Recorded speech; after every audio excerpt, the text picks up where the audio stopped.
আপনার একটি বদভ্যাস আপনার চুলের ধ্বংসের অন্যতম কারণ হয়ে দাঁড়িয়েছে।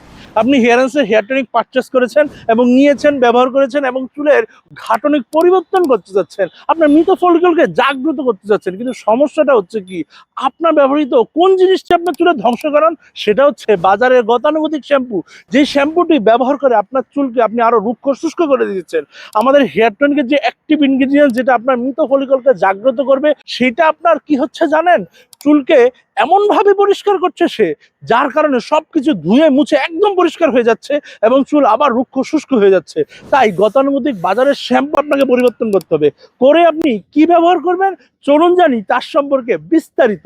আপনাকে ব্যবহার করতে হবে সালফেট ফ্রি মেডিকেটেড শ্যাম্পু।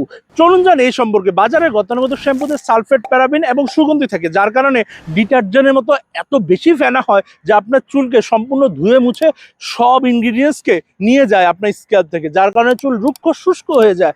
কিন্তু মেডিকেটেড সালফেট ফ্রি শ্যাম্পুতে এরকম কোনো হার্শ কেমিক্যাল নাই, প্রচন্ড ধরনের ফেনা হবে না, যার ফলে আপনার চুলে রাশ কেমিক্যাল না থাকার কারণে হেয়ারেন্সের যেই হেয়ার টনিকের অ্যাক্টিভ ইনগ্রিডিয়েন্টসগুলো সেগুলোকে বজায় রেখে আপনার চুলকে পরিষ্কার করবে, যার কারণে ডাক্তাররা এটাকে সাজেস্ট করে থাকে। আমাদের অনেক কাস্টমারই বলে এটা কোথায় পাবো, বিশেষ করে প্রেসক্রিপশন না থাকার কারণে অনেক ফার্মেসিতে যাওয়ার পরও তারা এই শ্যাম্পুগুলো খুঁজে পাচ্ছেন না।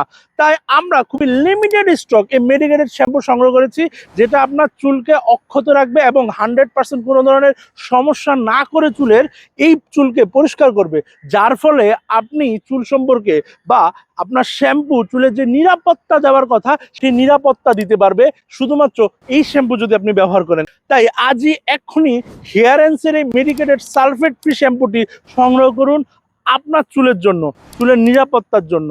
অর্ডার করলে এক্ষুনি অবশ্যই একটা বিশাল ডিসকাউন্ট থাকছে, সাথে থাকছে পুরো বাংলাদেশে হোম ডেলিভারি চার্জ একদমই ফ্রি।